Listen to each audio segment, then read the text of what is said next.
Hi guys, कैसे हैं आप। आशा करती हूँ कुशल मंगल होंगे, अच्छे होंगे। आपका अपना channel educational tutorial with Shaina ma'am में आपका स्वागत है।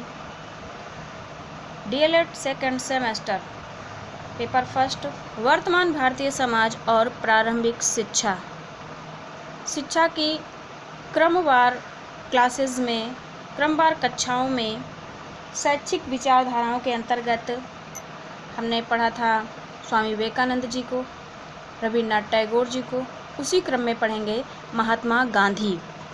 इस टॉपिक के अंतर्गत पढ़ेंगे महात्मा गांधी का जीवन परिचय, महात्मा गांधी के शैक्षिक विचार, गांधी जी का शिक्षा दर्शन, गांधी जी के अनुसार शिक्षा का उद्देश्य क्या होना चाहिए, पाठ्यक्रम क्या होना चाहिए, शिक्षक कैसा होना चाहिए, शिक्षण विधियाँ कौन सी होनी चाहिए, आदि आदि। तो आइए आज के अपने टॉपिक में। Mahatma Gandhi, life sketch of Mahatma Gandhi. Mahatma Gandhi का जन्म 2 अक्टूबर 1869 को काठियावाड़ के पोरबंदर में हुआ था। इनका पूरा नाम मोहनदास करमचंद गांधी था। इनके पिता करमचंद गांधी राजकोट के दीवान थे। इनकी माता का नाम पुतलीबाई था। 13 वर्ष की आयु में इनका विवाह कस्तूरबा गांधी के साथ हुआ। उन्होंने 1857 में मैट्रिक की परीक्षा पास की। महात्मा गांधी ने 1857 में मैट्रिक की परीक्षा पास की। उसी वर्ष वे कानून पढ़ने के लिए इंग्लैंड चले गए। 1891 में उन्होंने वकालत की परीक्षा पास की। वर्ष 1893 में गांधी जी दक्षिण अफ्रीका चले गए। वहाँ 20 वर्ष तक रहे। उन्होंने भारतीयों की दशा सुधारने के लिए विशेष प्रयास किए। यह महात्मा गांधी के प्रयासों का ही फल था कि भारत 15 अगस्त 1947 को स्वतंत्र हुआ। 30 जनवरी सन 1948 को एक हत्यारे की गोली से महात्मा गांधी की मृत्यु हो गई और वह काल के गाल में समा गए। तो एक नज़र में ये था महात्मा गांधी का परिचय। आइए देखते हैं महात्मा गांधी का शिक्षा दर्शन। महात्मा गांधी का शिक्षा दर्शन क्या था। Philosophy, educational philosophy. Gandhi ji ने राजनीति, समाज सुधार, सत्य और अहिंसा के क्षेत्रों में अति महान सफलताएं प्राप्त की। उनकी सूझबूझ अद्भुत थी। गांधी जी की शैक्षिक विचारधारा उनके जीवन दर्शन का एक अविभाज्य अंग है। इस प्रकार उनकी शैक्षिक विचारधारा उनके जीवन दर्शन से निरंतर प्रभावित होती रही। गांधी जी ने अपने शिक्षा संबंधी विचार अपनी पुस्तकों में प्रकट किए हैं। शिक्षा संबंधी जो उनकी पुस्तकें हैं वो कुछ इस प्रकार हैं, जैसे शिक्षा की समस्याएं, विद्यार्थियों से सच्ची शिक्षा और बुनियादी शिक्षा। इन पुस्तकों में उनके शैक्षिक विचारधारा प्रकट होती है। उनकी शैक्षिक विचारधारा की क्या थी या उनका शिक्षा दर्शन क्या था, उनकी पुस्तकों से प्रकट होता है। गांधी जी की शिक्षा के आधारभूत सिद्धांत, यानी कि गांधी जी के अनुसार शिक्षा के आधारभूत सिद्धांत क्या होने चाहिए। गांधी जी अनिवार्य शिक्षा पर बल देते थे, निःशुल्क शिक्षा पर बल देते थे, जिसी के आधार पर उन्होंने बेस बताया है कि 7 से 14 वर्ष तक के बालकों के लिए निःशुल्क और अनिवार्य शिक्षा की व्यवस्था की जाए। अगला इन्होंने बताया है शिक्षा का माध्यम मातृभाषा होना चाहिए। इनका मानना है कि बालक मातृभाषा में जितना अच्छा सीख सकता है, किसी अन्य भाषा में उसे सीखने में समय लगता है। अगला इन्होंने बताया है साक्षरता को शिक्षा नहीं कहा जा सकता। साक्षरता को शिक्षा नहीं कहा जा सकता है। गांधी जी का मानना है कि साक्षरता से केवल स्त्री और पुरुषों को शिक्षित किया जा सकता है, पर यह पूर्ण शिक्षा नहीं हो सकती है। साक्षरता ना ही शिक्षा का अंत हो सकता है और ना ही शिक्षा का आरंभ हो सकता है। अगला इन्होंने बताया शिक्षा बालक की समस्त शक्तियों का विकास है। गांधी जी के अनुसार बालक की समस्त शक्तियों का विकास शिक्षा के द्वारा होना चाहिए। बालक में अंतर्निहित गुणों का विकास शिक्षा के द्वारा होना चाहिए। बालक की शिक्षा किसी लाभप्रद दस्तकारी से प्रारंभ होनी चाहिए। गांधी जी कहते हैं कि बालक की शिक्षा लाभप्रद दस्तकारी से शुरू होनी चाहिए, यानी कि कुछ निर्माण करने जैसी वस्तुओं से जो लाभप्रद हों, उनके लिए उपयोगी हों, ऐसी चीज़ों से प्रारंभ करनी चाहिए। शिक्षा किसी उत्पादन उद्योग के माध्यम से दी जानी चाहिए। अगला इन्होंने बताया है कि विद्यालय ऐसा होना चाहिए कि जहां बालक नवीन खोजों की तरफ अग्रसर होता रहे, यानी कि विद्यालय का वातावरण ऐसा होना चाहिए जहां पर बालक स्वयं नवीन खोजों की ओर अग्रसर होता रहे, उसे वातावरण ऐसा दिया जाना चाहिए। अगला इन्होंने बताया शिक्षा ऐसी हो जो बालक में समाज सेवा की भावना को विकसित करती हो, यानी समाज सेवा को यह विशेष महत्व देते हैं। गांधी जी के अनुसार शिक्षा का अर्थ क्या है, आइए देखते हैं उन्हीं के शब्दों में। गांधी जी के शब्दों में गांधी जी ने लिखा है कि शिक्षा से मेरा अभिप्राय बालक और मनुष्य के शरीर, मस्तिष्क और आत्मा में पाए जाने वाले सर्वोत्तम गुणों का चतुर्मुखी विकास है। अर्थात बालक के अंतर्निहित गुणों का चतुर्मुखी विकास ही शिक्षा है, ऐसा महात्मा गांधी जी का मानना है। महात्मा गांधी जी मानते, जैसे आज के समय में अगर देखा जाए तो डिग्री हासिल करने के लिए नौकरी पाना और कैरियर बनाना शिक्षा के संकीर्ण अर्थ को लेकर चलने वाली वर्तमान समाज शिक्षा के वास्तविक उद्देश्य से हटकर दूर चला गया है। आज के समय में शिक्षा का उद्देश्य अर्थ क्या हो गया है? किसी भी तरीके से डिग्री हासिल करना है, नौकरी पाना है, अपना कैरियर बनाना है, बस, यानी कि जीविकोपार्जन से संबंधित। जबकि गांधी जी का क्या मानना था?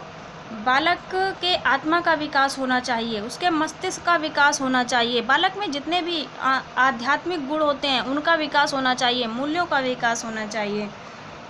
आइए देखते हैं गांधी जी के अनुसार शिक्षा के उद्देश्य क्या होने चाहिए। गांधी जी ने शिक्षा के उद्देश्यों को कुछ इस प्रकार से बताया है। सबसे पहला इन्होंने बताया है कि जीविकोपार्जन का उद्देश्य, शिक्षा का उद्देश्य होना चाहिए जीविकोपार्जन का उद्देश्य, यानी कि बालक को ऐसी शिक्षा दी जानी चाहिए जिससे वह सेल्फ डिपेंड हो सके, अपने पैरों पर खड़ा हो सके, अपनी जीविका स्वयं कमा सके, किसी पर निर्भर ना रहे। दूसरा इन्होंने बताया है सांस्कृतिक उद्देश्य। बालक की शिक्षा का उद्देश्य सांस्कृतिक उद्देश्य होना चाहिए, बालक की संस्कृति को प्रोत्साहन देना चाहिए। गांधी जी का विश्वास था कि शिक्षा का सांस्कृतिक पक्ष साहित्यिक पक्ष से अधिक महत्वपूर्ण है। इस प्रकार गांधी जी शिक्षा के द्वारा भारतीय संस्कृति का विकास करना चाहते थे। अगला शारीरिक, मानसिक तथा आध्यात्मिक विकास। गांधी जी के अनुसार शिक्षा का तीसरा उद्देश्य बालक की शारीरिक, मानसिक और आध्यात्मिक शक्तियों का विकास करना है। गांधी जी चाहते थे कि शिक्षा को बालक का पूर्ण विकास करने में समर्थ होना चाहिए। गांधी जी समस्त शक्तियों का सामंजस्यपूर्ण विकास चाहते थे, जैसा कि अभी पिछली परिभाषा में देखा गया। अगला चरित्र का विकास। गांधी जी के द्वारा बालक के चरित्र का निर्माण, गांधी जी शिक्षा के द्वारा बालक के चरित्र का निर्माण करना चाहते थे। उनके अनुसार शिक्षा के उद्देश्यों में चरित्र निर्माण एक महत्वपूर्ण उद्देश्य है। गांधी जी कहते थे, मैंने सदैव हृदय की सांस्कृतिक निर्माण को प्रथम स्थान दिया है और चरित्र निर्माण को शिक्षा का उचित आधार माना है। गांधी जी ऐसी शिक्षा को व्यर्थ समझते थे जो बालकों के चरित्र का निर्माण ना कर सके, यानी कि हमें ज्ञान का भंडार हो गया पर नैतिक ज्ञान बिल्कुल भी नहीं है, चारित्रिक ज्ञान बिल्कुल भी नहीं है, तो ऐसी शिक्षा का कोई अर्थ नहीं होता, ऐसी शिक्षा व्यर्थ होती है। अगला मुक्ति दिलाना। गांधी जी के अनुसार शिक्षा का उद्देश्य होना चाहिए मुक्ति दिलाना। अब ये देखते हैं किस प्रकार की मुक्ति की बात करते हैं ये। गांधी जी शिक्षा को प्रत्येक प्रकार की दासता से मुक्त करना चाहते थे। शिक्षा का उद्देश्य ऐसा होना चाहिए कि प्रत्येक प्रकार की दासता से मुक्त हो बालक।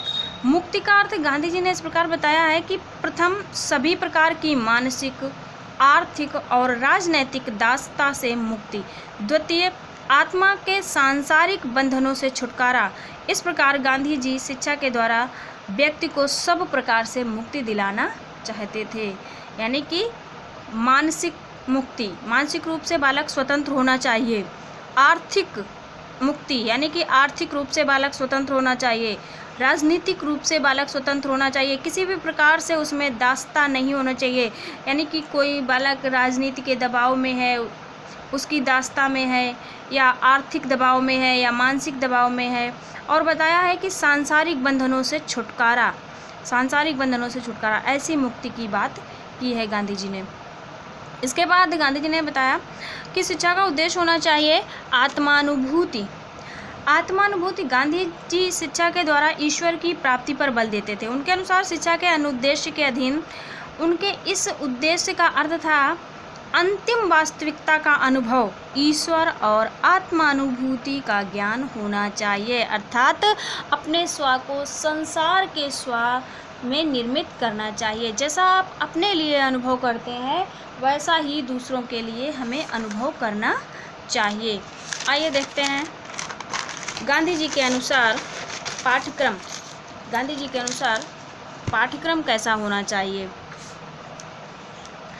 गांधी जी अपने पाठ्यक्रम में निम्नलिखित विषयों को स्थान देते हैं, जैसे बेसिक क्राफ्ट। गांधी जी के अनुसार बेसिक क्राफ्ट होना चाहिए पाठ्यक्रम में। गांधी जी ने अपनी शिक्षा योजना में कृषि और कताई, बुनाई, गत्ते का काम, लकड़ी और धातु का काम सम्मिलित किया है।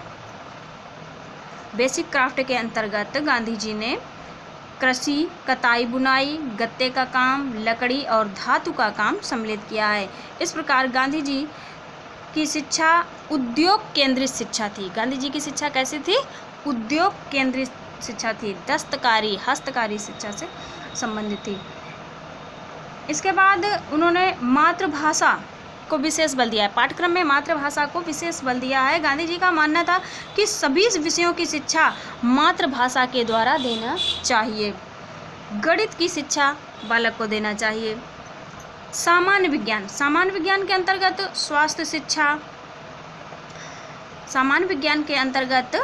स्वास्थ्य शिक्षा, शरीर विज्ञान, भौतिक, संस्कृति और प्रकृति अध्ययन को सम्मिलित करते थे।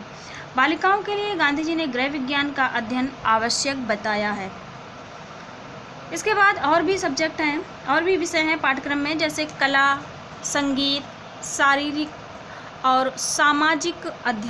शारीरिक शिक्षा और सामाजिक अध्ययन। गांधी जी ने अपने पाठ्यक्रम में हिंदुस्तानी को अनिवार्य विषय के रूप में सम्मिलित किया है, अर्थात भारतीय भाषा को अनिवार्य विषय के रूप में सम्मिलित किया है।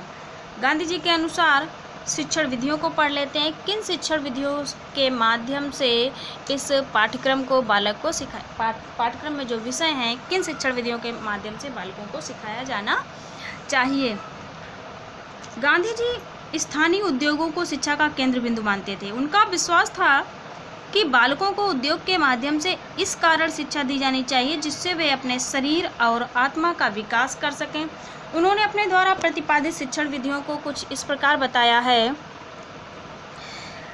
बालक को लिखने से पहले पढ़ना सिखाया जाना चाहिए। वर्णमाला के अक्षर लिखने से पहले बालक को चित्रकला सिखाई जानी चाहिए। बालक स्वयं करके सीखे। अगला इन्होंने बताया बालक को अपने अनुभव से सीखना चाहिए। और अगला इन्होंने बताया सीखने की प्रक्रिया में विभिन्न विषयों में समन्वय स्थापित करना चाहिए। आज की क्लास में बस इतना ही।